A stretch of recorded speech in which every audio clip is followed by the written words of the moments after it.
According to legend, the city behind me was founded by an orphan suckled by a she-wolf. He took his plough and marked out the limits of the settlement that would bear his name. His name was Romulus, and the city, needless to say, was Rome. In the centuries that followed, the Romans would spread their knowledge, their technology, their way of life across the known world. It was the greatest and most enduring empire the world has ever seen, and some 2,000 years later, it is a know-how that continues to astonish us.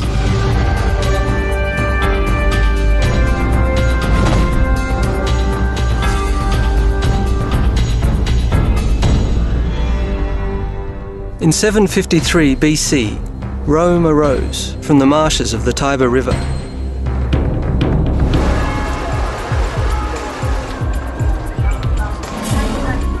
As an eternal student of history, I'm awed by what the Romans accomplished using the most basic technology. Colossal doesn't even come close.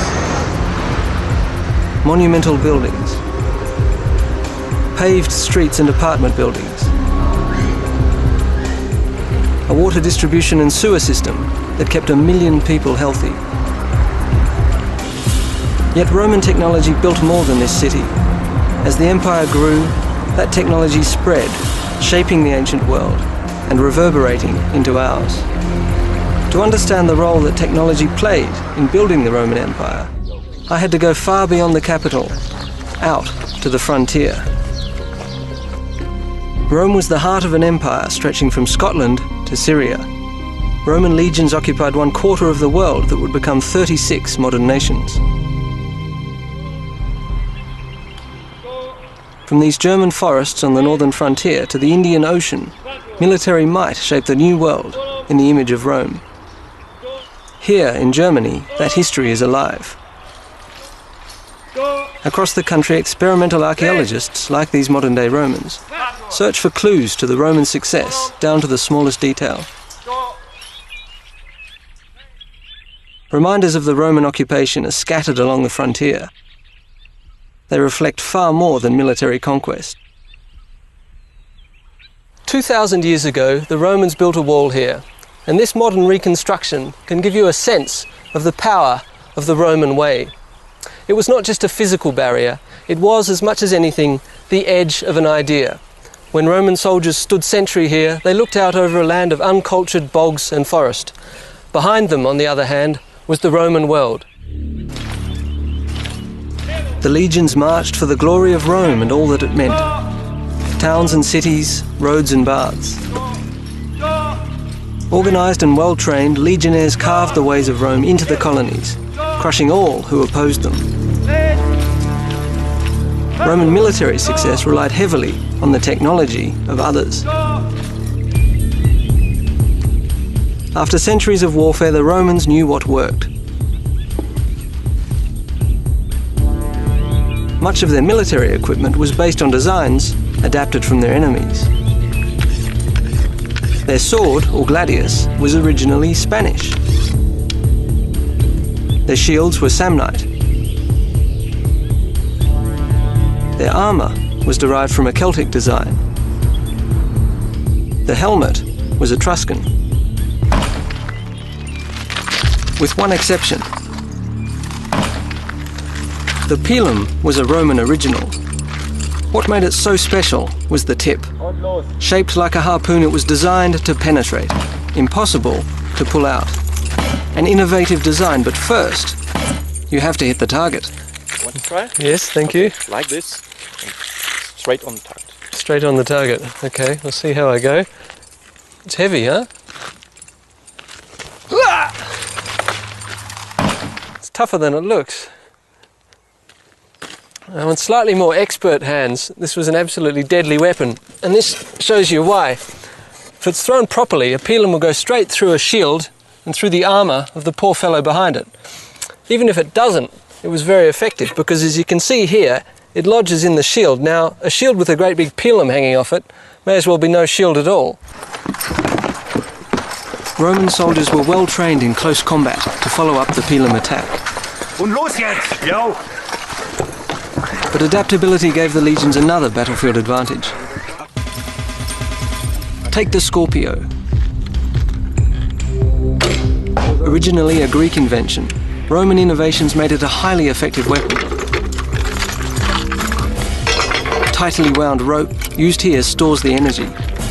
The Romans used horsehair or, according to legend, even human hair for more power. Featuring a refined ratchet mechanism to control string tension and calibrated elevation, the Roman version was extremely accurate. Organised into crews, Roman soldiers could deliver death more effectively than the barbarian hordes they faced.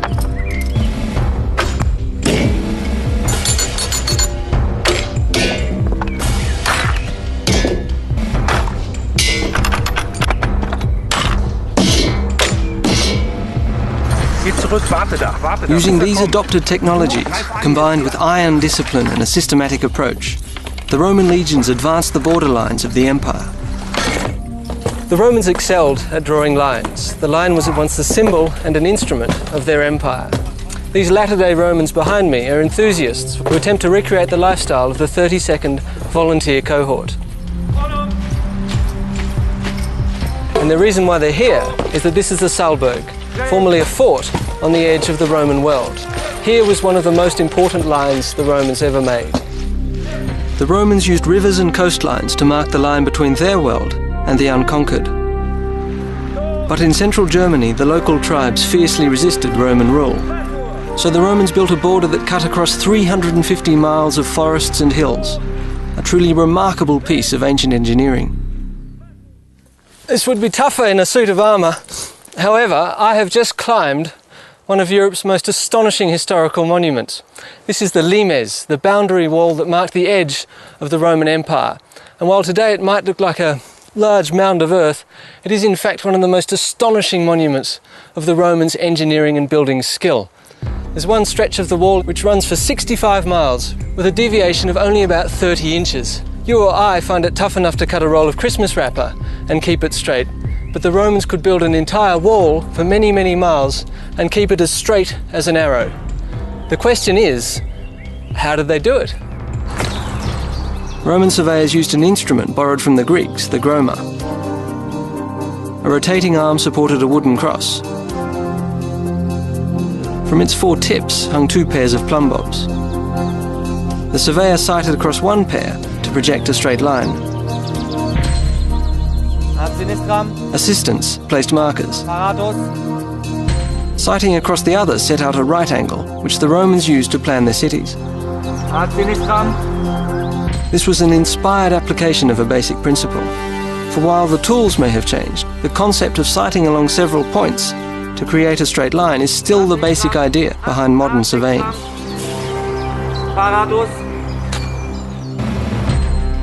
Once the line was laid out, special detachments of engineers began building the limes.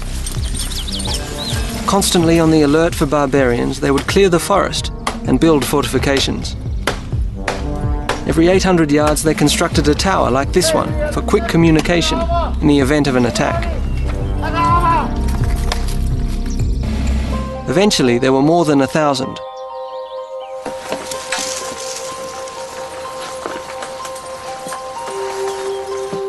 In areas where rivers didn't create natural borders, the engineers built palisades to mark the limes that sent a clear message: private property, no trespassing.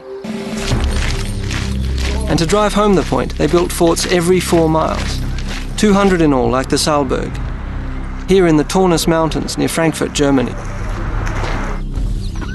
Roman surveyors looked for the most direct route between 2 points.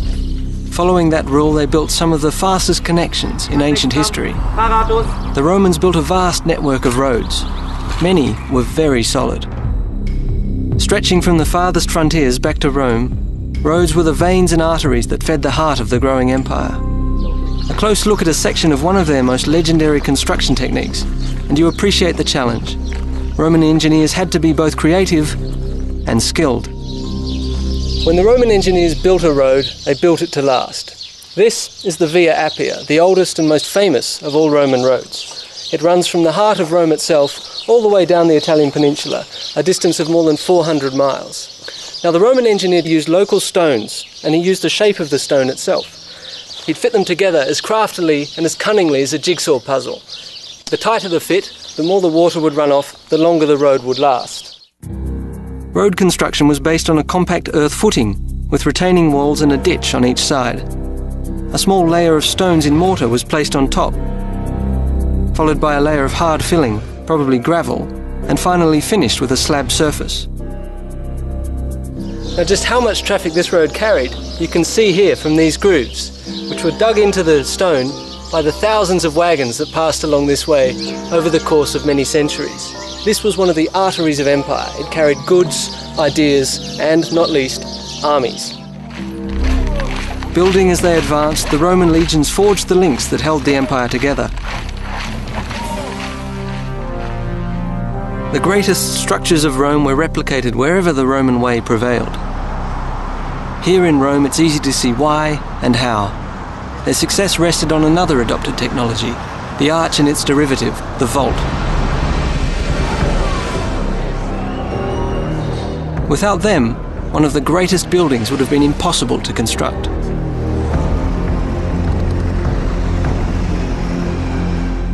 The size of a modern football stadium, the Colosseum walls reach 4 stories high. If they'd been solid, the walls would have collapsed under the weight of the enormous number of bricks it took to build them. By using the arch, Roman builders borrowed a Greek invention to distribute the weight.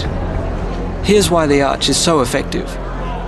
From where the arch begins at the so-called springers, wedge-shaped stones called voussoirs are held in place by a central stone called the keystone. From here the weight is evenly directed down to the piers. Without the arch, there was no possibility of building a building as big as this one. It would have collapsed under its own mass. It is scarcely an exaggeration to claim that without the arch, there could have been no Rome. And if you step outside the city, you can see just how important the arch was to the Roman way of life. The Aqua Claudia is one of 9 aqueducts that together delivered 46 million gallons of water to the ancient city every day. Thanks to the arch, the Romans were able to create a vast water system. Here at Rome's Porta Maggiore, 4 aqueducts intersected before connecting to a labyrinth of lead pipes that distributed water throughout the city.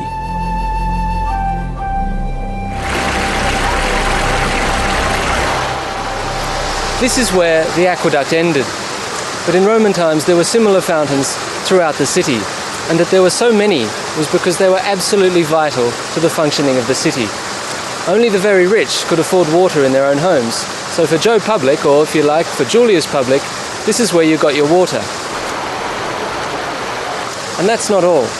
Rome is and always was a sweltering place, and this functions much like a giant outdoor air conditioner. The fountains shoot water into the air.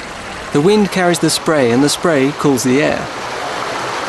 It's a pretty refreshing side effect. More than that, they were vital to the maintenance of public health. Groundwater was a continual health risk, and the water from the Tiber was absolutely filthy. So this fountain, and the many others like it, kept the population healthy. As the legions expanded the empire, they followed a basic principle. Public health relied on clean water brought in by aqueducts supported by the arch. The Roman engineers' long association with the arch was more than just a marriage of convenience. It was a love affair. For while a structure such as this one served an eminently practical function, bringing fresh water to the city, it did something more than that. According to the historian Tacitus, Rome's grand public works advertised Roman might. And nowhere was this more true than in the colonies.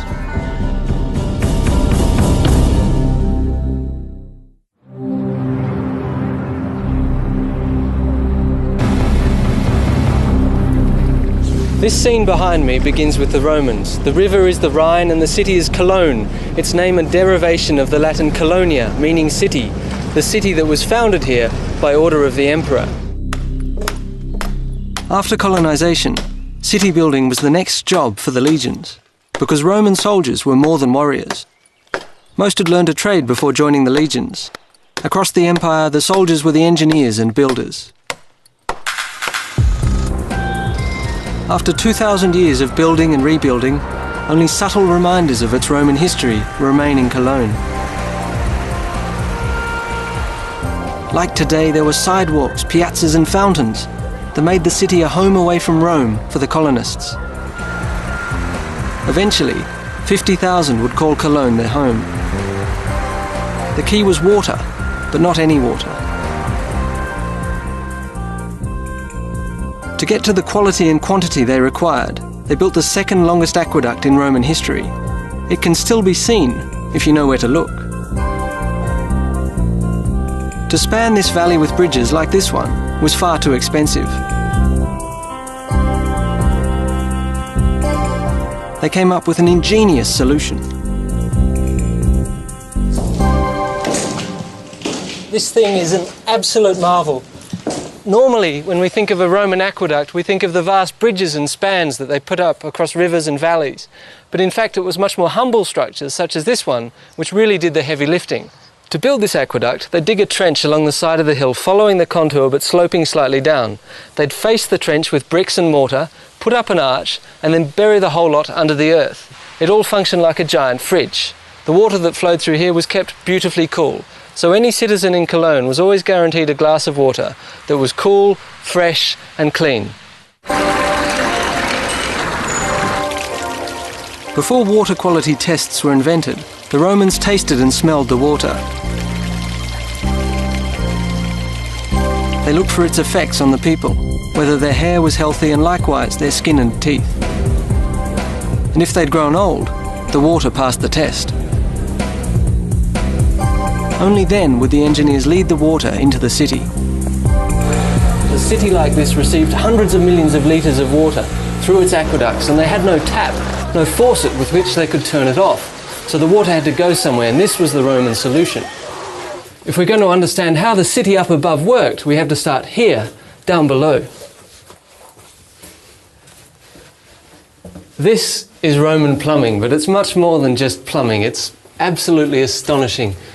We'd call it a stormwater drain, but to the Romans it was far, far more than that, because these drains run for hundreds of metres under the city, straight as an arrow, dropping a few centimetres every few hundred metres.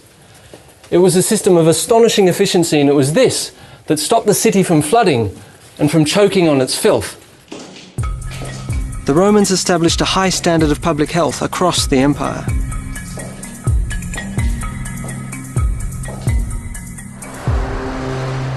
The Roman world continued to expand. As the legions pushed the border further north following the Rhine, they established the northernmost frontier city at Xanten. At the archaeological park that's here today, research scientists and fans of Roman history are keeping the legacy alive. Part of their research is dedicated to understanding just what made the Romans so successful. In an effort to learn as much as possible about Roman technology, they conduct some fascinating experiments. Like reconstructing this model of a Roman catapult called a ballista. Assembling this war machine is something they only do once every few years. We were lucky to be here, even though no one was certain whether or not it would shoot. But one thing became quickly apparent. The Romans had a lot of muscle. Our guys needed a forklift. This is the weapon of mass destruction of the ancient world. It's an exact reconstruction of a Roman ballista or catapult. And like so much Roman technology, the invention is Greek, the perfection of that technology is Roman. Essentially, the principles and materials are relatively simple. The principle is one of tension, and the tension is stored in these ropes, in this case hemp, but we know the Romans used sinew, which are wound tight and maintained in a state of constant tension by this brass drum and steel bar. This is the sling that fired the projectile. It's made of sinews, like these ropes here, that keep the tension stored in the machine. It is, if you like, a colossal bowstring which was wound up and then released. Just how much force it maintained can be sensed from this arm, which apparently was one of the wearing parts of the machine. It would regularly give way and shatter like this. So it was a dangerous machine for the crew, but far more dangerous for the people in the firing line. our modern-day Romans came prepared, complete with helmets and armour, and even the Latin commands. Ballistari ad ballistam! What we're going to do now is we're going to fire a Roman catapult. Ansas aperite! Now they're winding up the tension. They've got a hell of a lot of force in this thing. They're creating a huge amount of pressure by cranking it up at the back here. Intendite!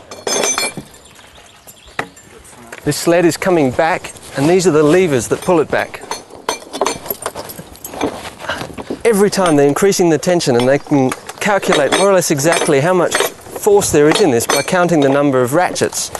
So each click means another few yards and a few more dead barbarians. It's very, very tight. This thing is going to go off like, whew! Give it one more.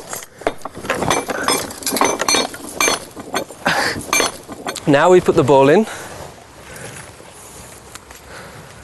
It's just a simple leather sling. Now we're going to fire it. Et reactum! Let's go.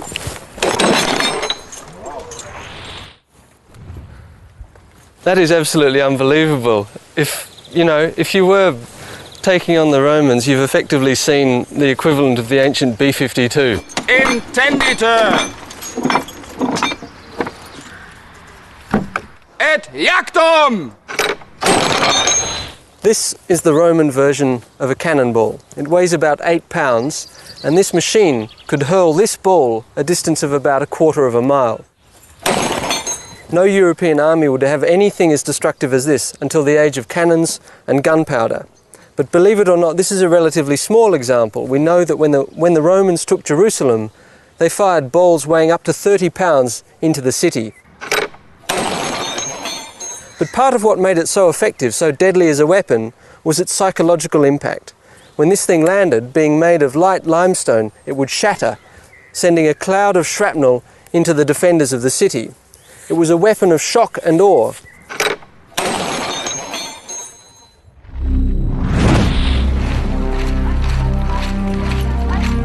Shielded by a city wall and guarded by a legion, the military founders made sure their new home was a reflection of Rome. I walked across the park to a place where Rome's influence on the city planners clearly left its mark.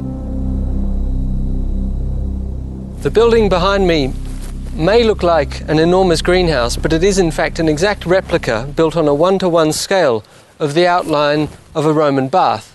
The ruins of that bath lie beneath.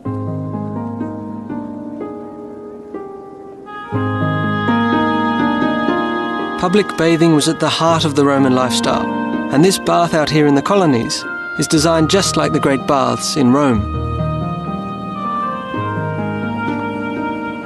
Bathing consisted of a specific routine performed in various temperature zones, ranging from cold to a very hot 120 degrees Fahrenheit. It was all done with an innovative heating system called a hypocaust. I met with Dr. Norbert Zieling, Director of Excavation at the Xanten Park, to learn more about the Roman heating system. Hello. What are you going to show me?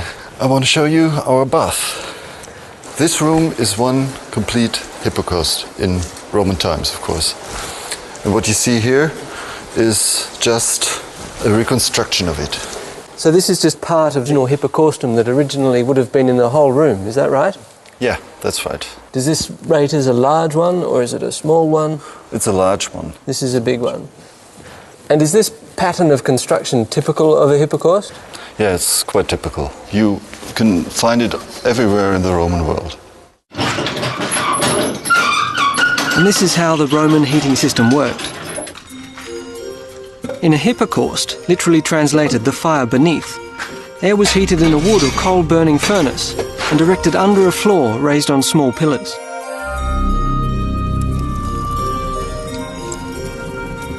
Clay pipes were built into one or more walls, and as the warm air rose, both the floor and the walls heated up.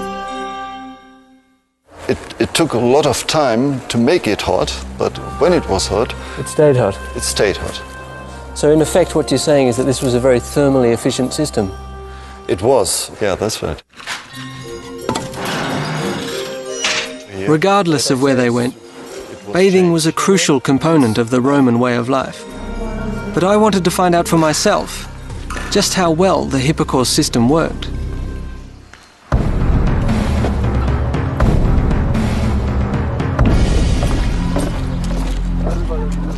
Visiting the archaeological park in Xanten was like stepping back into Roman times. But when it comes to understanding history, nothing beats first-hand experience. Xanten offered a rare opportunity thanks to a reconstructed private bath. I was curious to find out what made the Roman bath so special. And when the management offered to heat up the Xanten bath, the park's architect, Dr. Peter Kienzler, was only too happy to join me. These are the changing rooms. This is where we take off our togas. Yes, of course, that's what we have to do here. So the Romans bathed completely in the nude? Yes, exactly, and we do it the same way, not at Rome, but also here in Xanten. And we're going to do as the Romans did? Yes, wherever the Romans went to, they brought their culture with them, and bathing is very much a part of the Roman culture. It was more than just a place to wash up. Romans went to the bath to relax and socialise. Bathing was at the heart of Roman city life. This was going to be a treat. I had a feeling Peter's Roman bath clogs would come in handy, given the hot floor. Entering the hot room, I was surprised how much heat the Hipparcos could generate. Peter pointed out an essential component. The Romans invented double pane glazing, so they had an outer pane and an inner pane, and keep the heat in the room. And this would serve to keep the room warm all through the year? Yes, exactly, so you could even have a bath in winter time. Everything was in here very nice and warm. Can we give it a try? Yes, let's try it.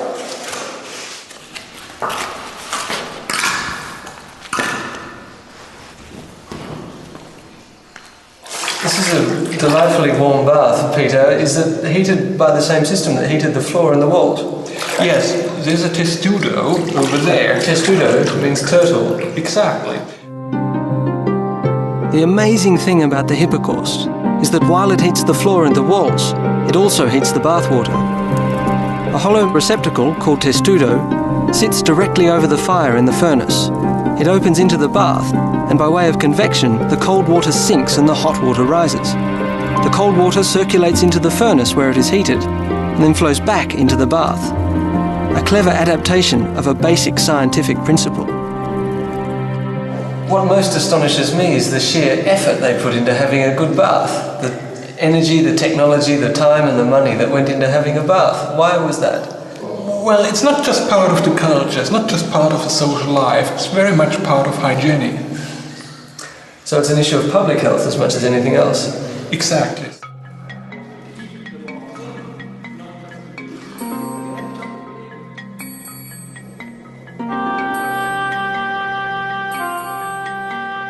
Roman ingenuity built more than baths and aqueducts. Across the empire, engineers created the infrastructure for a way of life, a life of health and prosperity unknown elsewhere in the ancient world.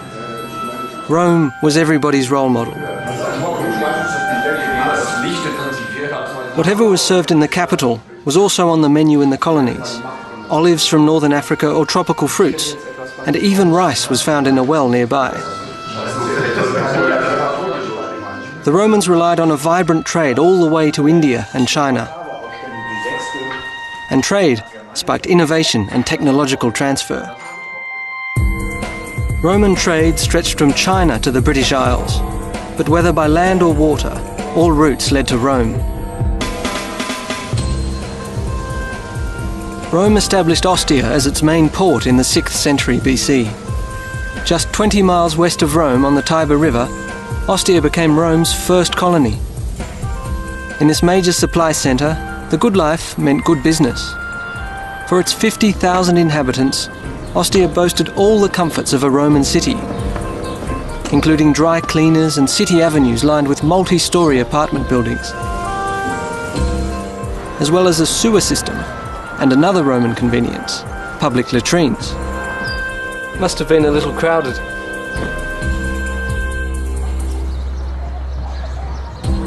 In Ostia's many markets, everything changed hands, from food and everyday household goods to luxury items. Technology alone won't make you rich, For that you need organisation, and just what formidable organisers the Romans were, you can sense here. This square is known as the Piazza of the Corporations, so called because each of these niches belonged to a group of merchants who functioned exactly like a modern corporation or shipping line, specialising in particular routes and commodities from particular parts of the Roman world. This niche belonged to the merchants of Carthage, who brought wheat from North Africa. There are others for French merchants, where they bought wool, still others for Arabians bringing dates and other Eastern luxuries, produce and merchants from all over the Mediterranean world. In warehouses like these, goods were marked and stored. Perishable items were placed in dolia, like these, dug into the ground to keep them cool. Simple but effective technology like this brought wealth into Roman households, into a world with an ever-growing hunger for the good life. And to meet this growing demand, the Romans began to think about scale. In the modern world, we associate the idea of mass production with the name of Henry Ford, but the Romans had a similar idea a long, long time ago. This is a flour mill, one of a dozen or so that once ground flour together in this room. The way it worked was this. The whole wheat was poured in the top, and the mill turned around through a system of rods and levers that fitted into these holes. The ground flour would then pour out from down below. This Ostia flour mill was pretty big at the time, but in the province of Gaul, the Romans made a giant leap. At Barbegal, near modern-day Arles in southern France, the Romans created one of the first prototypes of industrialization, a water-powered flour factory. Guided not over 1, but 16 water wheels in 2 parallel rows of 8, the water dropped from one wheel to the next.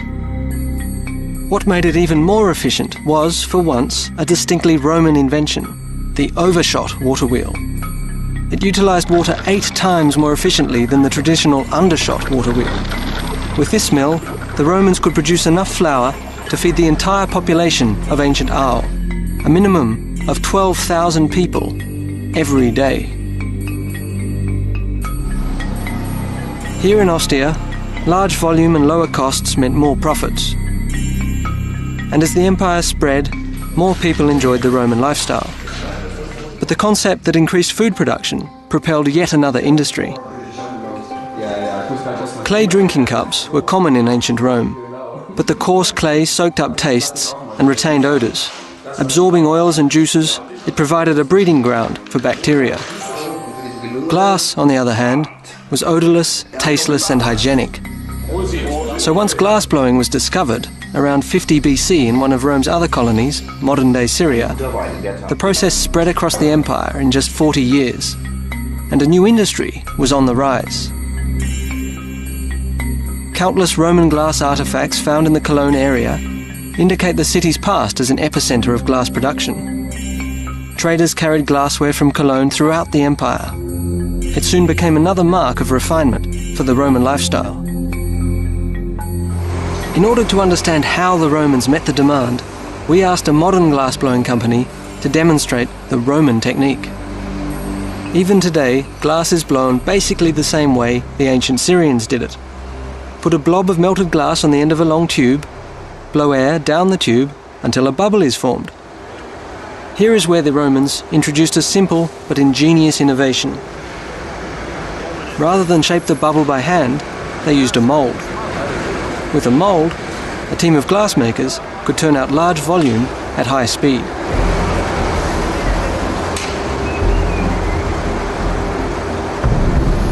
Though moulds are now often made from metal, the Roman production concept has changed very little.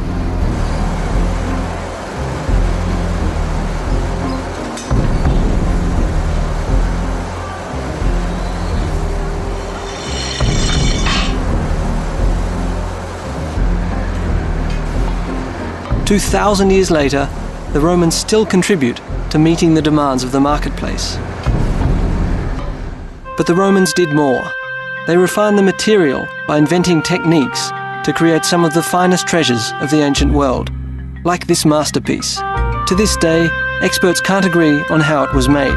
One researcher experimented for over 40 years. He believes he's found the answer.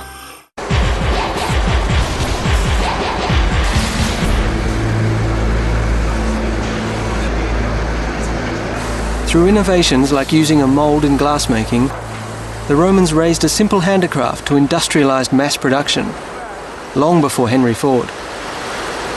To understand how the Romans achieved their technological edge, researchers analyse contemporary analogues and reconstruct remnants of their culture.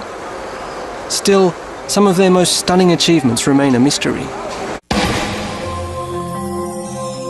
Like this marvel of Roman craftsmanship called caged glass. Found not in Rome but in tombs along the border, they are luxurious in their detail, but their purpose remains clouded. However, researchers believe that if they can determine how caged glass was made, they will learn more about the craftsmen and the ancient Roman civilization that supported them. I went to see a man who has spent 40 years of his life searching for the lost Roman technique. Joseph Welzel uses tools that are in essence the same as those used by the Romans. All he's added is electricity.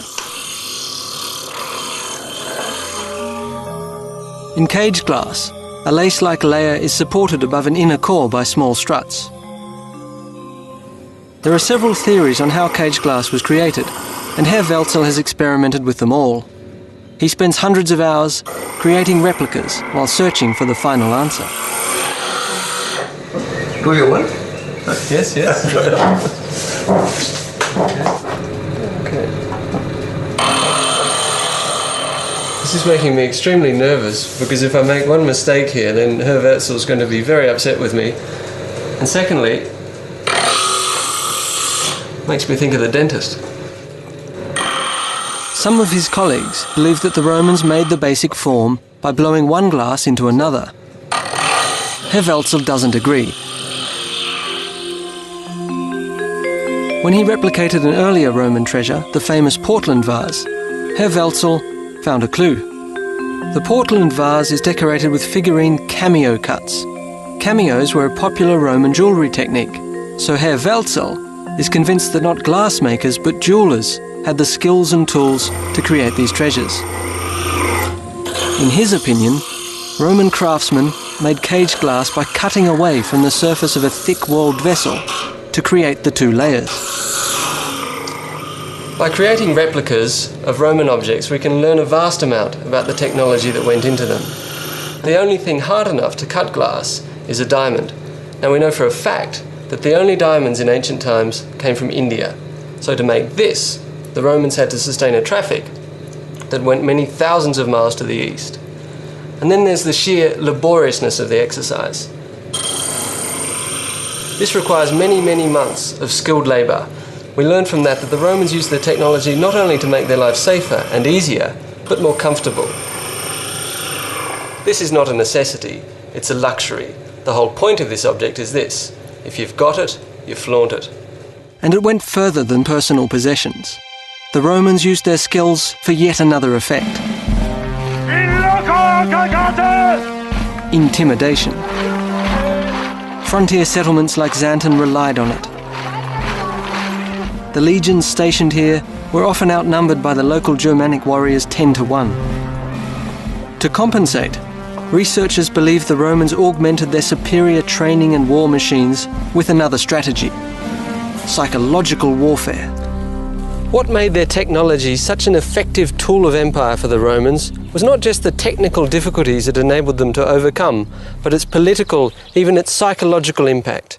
The ability to build big, to build a building such as this one, made a massive impact on the Germanic tribes that lived in these parts. In effect, it said, we are the Romans, this is what we are capable of, and we're here to stay. The message is unequivocal. Any barbarian that takes on the Roman Empire is a very silly barbarian. Xanten's harbour temple is a clear statement. The Romans firmly believed their structures embodied the power and glory of the empire. And along with temples, arenas spoke of Roman might and engineering superiority. No colony was complete without one. But I was interested in the more practical side of the big building strategy. How'd they do it? Eventually, a replica in the park gave me the answer.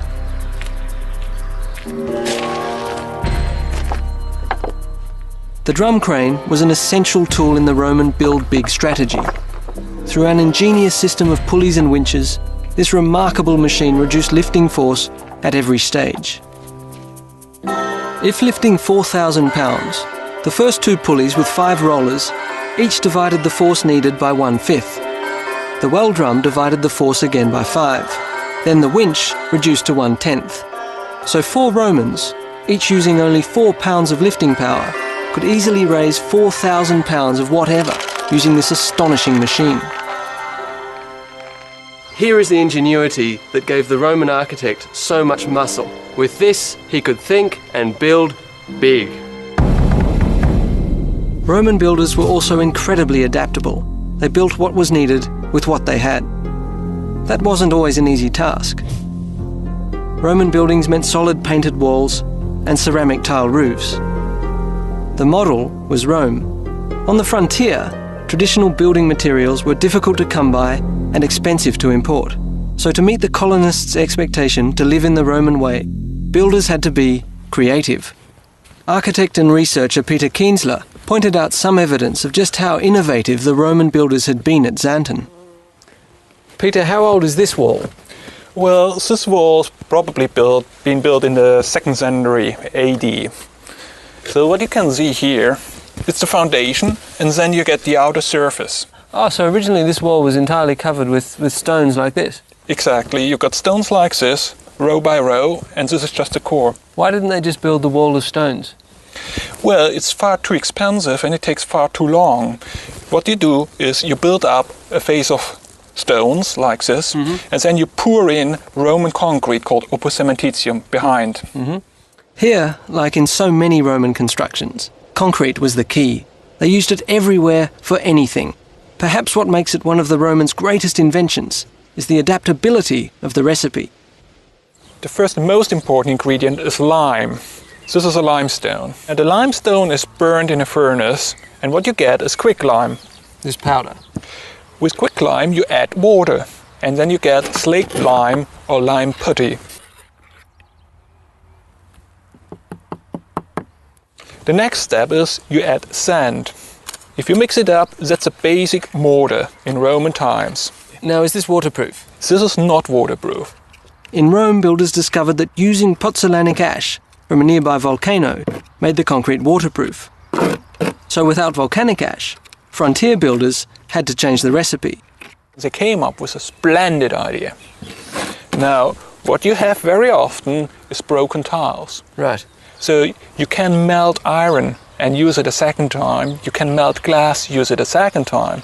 But you cannot reuse fired tiles.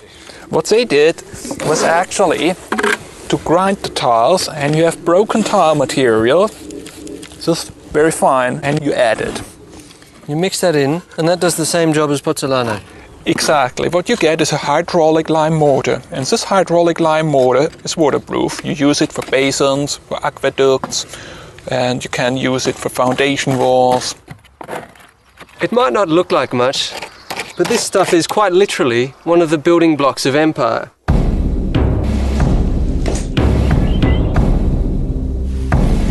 Scale, efficiency, innovation, and, don't forget, shock and awe were at the heart of Roman Empire building.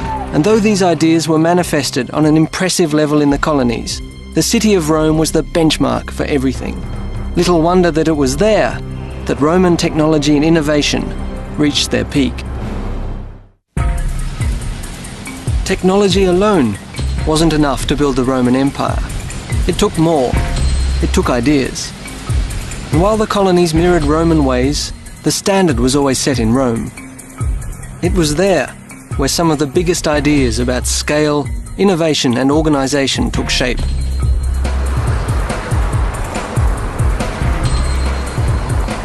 The Colosseum is the largest of 186 Roman amphitheatres we know, and it is certainly the most impressive. It was here where technology supported a darker side of the Roman lifestyle, at the Games.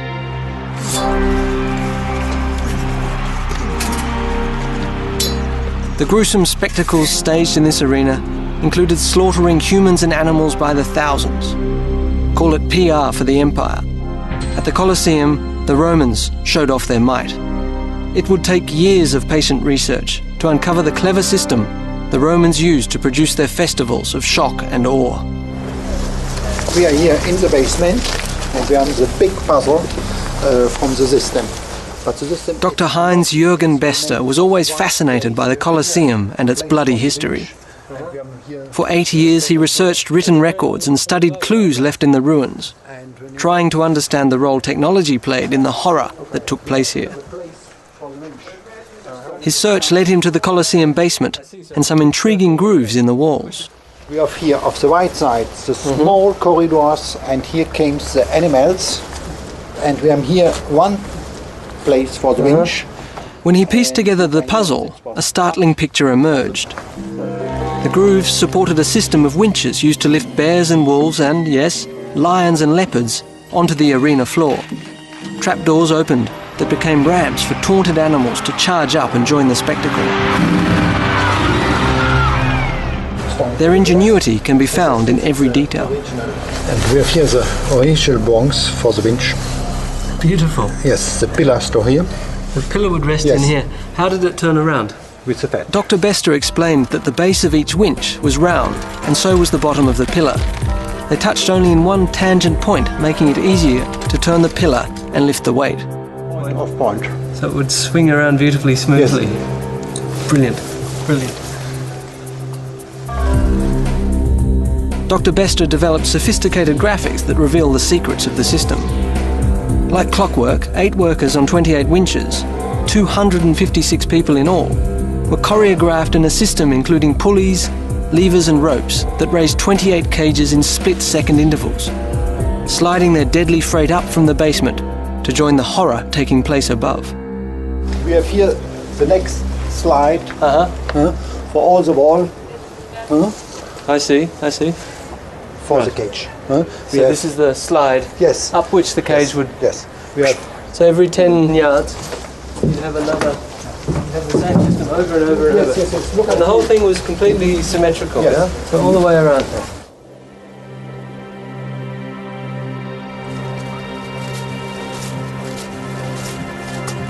I've never been in a building that aroused such mixed emotions. On the one hand, this is a place of awesome, colossal beauty. And then there's the thought of what actually happened here, the blood, the cries, the fear and the pain. This basement was, if you like, the special effects department of the Roman world. The special effects for a horror movie. The difference being that here, the horror was real.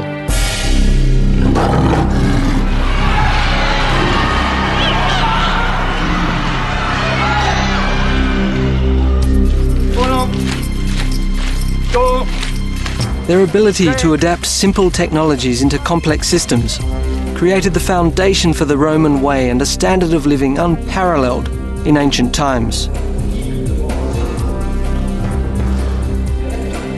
Roman roads and bridges connected and created the Western world. The Romans leave behind a legacy of grandeur and an appreciation for bold innovations. Whether expressed through architecture, art or craftsmanship, the Romans inspire us. You can still hear the echoes and see the traces of ancient Rome. We are all, in a sense, inheritors of the Roman legacy, whether it's the necessities of our life or its luxuries. In that sense, it is fair to say that we are all a little bit Roman.